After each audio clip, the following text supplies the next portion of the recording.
Hello, my Maple Leaf fans. Tonight is Game 6 of Round 1 between the Boston Bruins and the Toronto Maple Leafs. I will take you live to their pre-game press conference before the puck drops at 7. We're trying to force a Game 7 on Saturday, so let's see what happens tonight.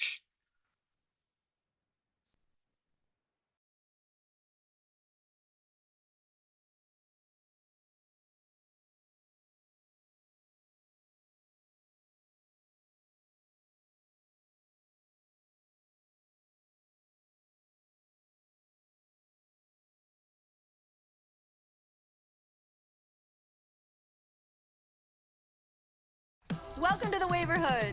With Wayfair, finding your style is fun. Again, when the music stops, grabbing it. Joel, what's the key to keeping this going if Boston's forced to miss another game? Yeah, not really sure his situation right now, but that's why you have to have some depth to your team. You never know who's going to be out, and we have guys ready to jump in, and worked well for us last game. We just got to continue with what we did last game. What did you do well last game? Honestly, kept it pretty simple.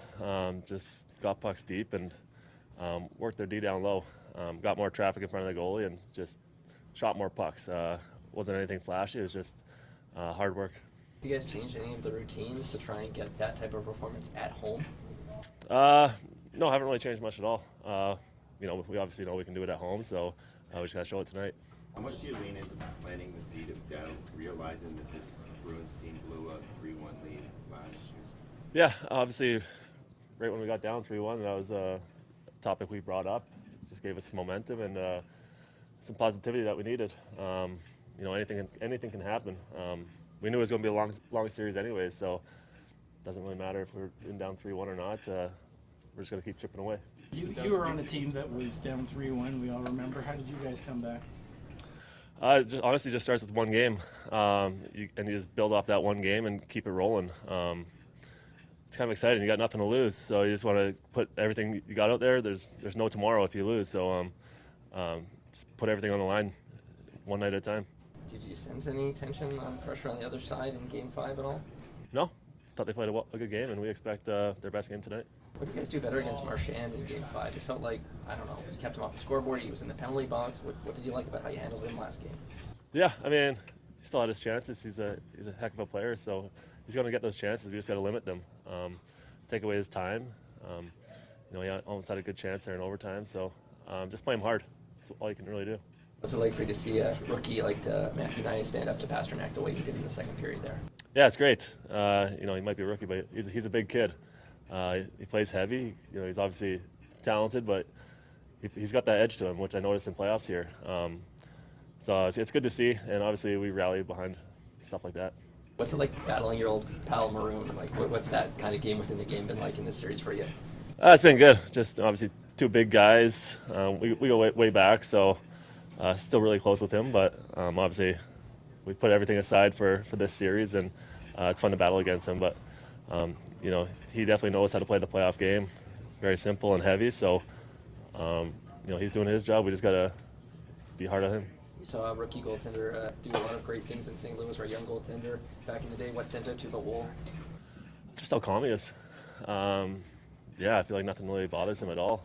And talk about St. Louis, that was kind of the same way as Binner. So it's cool to see. Heck of a game last game. So looking forward to it tonight. Thanks, guys. What was your perspective on the interaction with Pasternak in the second period there? Yeah, I mean, he's going after our best defenseman, and just don't like to see that. I don't want him. I don't want Mo to get into interactions like that. I need him to focus on the game and and helping us win. So that's all about it. How much confidence does it give you when it didn't look like Pasternak wanted to engage you? Yeah, I mean, it's probably not his game. Obviously, he's a very skilled player and lots of respect to him. But yeah, that's not his game. So I don't really want him going after guys on our team. Let's set it to be how the team's handled missing big pieces really from the start of the season, Austin last game. Yeah, I mean, I think every guy stepped up and played a different role and maximize their opportunity. So I think that we have a lot of guys in this room that can step up and play when their name's called upon. How close? It's tough for Warren to jump into the series in the middle. How close do you feel like he is to the top of his game right now? Yeah, I think he's definitely there. He's moving his feet. He's skating. He's getting pucks on net. I think my goal is just to support him as much as possible and find ways to get open for him. So. What about the playoffs makes just momentum so hard to capture? Like, what is it that's so different in the playoffs? How would you describe it? Yeah, I mean it's pretty difficult. Obviously, playing that kind of atmosphere at TD Garden, it's pretty loud, and I think the shifts after goals are very important. I think to handle, and I think that we need to do a better job of that. I think that's kind of where your momentum switches is special teams and the shifts after goals. Is there something about kind of playing with your back up against that wall, facing opposition that changes the way you go into a game or the way you approach a game? Yeah, I think there's just more urgency in every block shot, every puck on net. I think every play matters a little more, and just the urgency to get the play done is what changes. I think when you're in an elimination game like that. Sense the pressure has shifted to the other side a little bit, especially with Boston having won a 3-1 series lead last year at all. Yeah, I mean, I try not to focus on that too much. Honestly, I think there's pressure on both sides, but I think we just got to focus on this locker room and what we can control, and I think that's what's going to help us the most. John, what's your sense of the group going into this game? Well, I think excited and knowing, our backs are still against the wall here, so not much can change. We only have to get better. We want to keep playing here. So I think just excited, but should be back home and put our best effort forward. What has to change at home? Have you noticed anything different at home than on the road? Hard to pinpoint, but I think, really just trying to emphasize the same type of mentality and the recipe for us, what works and what makes our game go, getting to that and sticking with it. Not trying to do too much or anything different, but just staying with that process that's obviously brought us success on the road. Boston may not be a go tonight. How's the feeling with the team? Yeah, I mean, it's difficult, obviously, when you got one of the best players in the world and possibly not available. But it's the nature of the game, the sport, and we've been through it before. So guys responded really well last game. And if that situation's similar, same type of mentality. We got to play together as a group. Everyone stepping up and doing more, not one guy trying to fill his shoes. What's your sense of how Austin's handling it as well? Well, I think obviously he wants to be out there. I think he's shown he's trying to do everything he can to help this team when he's been on the ice, and the same as off it. So doing everything he can to make himself available to play and help contribute. And this is what you play for, to play at this time of year and have this opportunity. So I know it's not easy for him. You've had to watch before, John. What's it like to have to watch at this time of year? Yeah, it's difficult. Like I just said, this is what you work for all year, starting in the offseason through training camp and earning a spot in the playoffs to compete for the Stanley Cup. It's what drives you, and to have that chance to be out there to compete and help your team, especially when you go through the journey all year long. So, it's not easy. Not easy for William to miss the start and jump in right away. What's your sense of where he's at? Yeah, I think he seemed a little bit more, a little more familiar with his game and in his second game. I think obviously having that time off and then stepping in middle of a series, not always the easiest thing. So only expect him to continue to get better and really started to I think use his feet. Obviously his ability to make plays and create opportunities, definitely increased the other night. Engaged for the kids in this playoff run. Are they getting a little bit more this year? Yeah, a little bit more. Still trying to understand the dynamics of everything, but it's obviously a lot of fun to share it with them and to see what myself and the team worked through all year, and to have this opportunity and to share it with them. It's part of the whole experience about being a dad and playing in the NHL and competing for the Stanley Cup. Thank you. Sheldon, what's the key as far as you're concerned tonight? Just our approach to the game, that it can't change. As I said, it's very clear how and when we've had success in this series and how and when we haven't. Thought we had a pretty clear picture of that coming back from the road after game 2 when we came back, and we didn't execute that on the ice when we came back here. So that's the biggest piece for us, is just coming out with the same mindset that we brought to the road.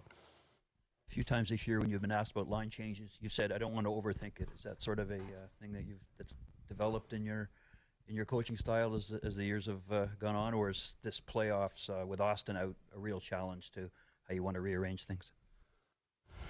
I mean, I think it's just a matter of reading off your team and reading off the situation and the players themselves. As you mentioned, I mean, between Willie missing early on and then Austin missing, like it's, those are pretty significant pieces that make you have to, move things around. But yeah, I think it's more just reading off of things. Like we felt pretty strongly and confidently in the group and the plan that we had coming in, and then all of a sudden, Bobby McMahon, you lose coming in, and then Willie and Austin, as I mentioned. So yeah, you got to change and adapt as you go. But I think you're constantly just reading off of your players and the team and the game itself, and then you make your decisions from there. But like as we saw throughout the season, when we've lost guys, to injury or otherwise, or we've changed the lines, like the group has responded really well. We've got a lot of versatile guys that can play in different spots and different positions and different, flip from right wing to left wing. And, I think that's served us well in terms of being able to adapt to different situations. Sheldon Nylander now a couple games back. What's your sense of him? How close is he to top level Willie? I thought he took some steps in that direction the other night. I thought in game one, he looked like a guy that's very much adjusting to the playoffs and to the opponent and all those kind of things, and getting himself back up and running. But certainly the other night, I thought he was far better in terms of moving his feet and creating chances and all of those kind of things. So that's an encouraging sign. Obviously he's looking for one to kind of break and go his way, break away off the crossbar. Like that's one that, you love to see fall for him. But more importantly, this is just an overall game, and we're obviously going to need a big effort from him. Sheldon, the indication would be otherwise, but is there any sort of option for Austin tonight? And then is there an update more on Bobby McMahon too? Austin's not available tonight. And Bobby's also not available, but as you're seeing, is progressing well.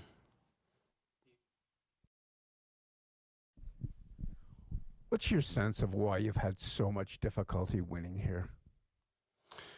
As I've been kind of alluding to, I think for whatever reason we come in, our plan doesn't change, our approach doesn't change, but our mindset seems to change. And in particular, just staying with it, and being consistent with it. I look at the games that we played here. Certainly game 3, that you're going through that game. I think we had given up 3 shots in the first 15 minutes of that. Of game 1, or excuse me, of game 3, our first game here.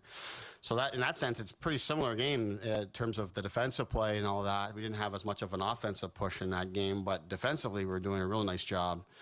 But just being able to maintain that play and then staying with it.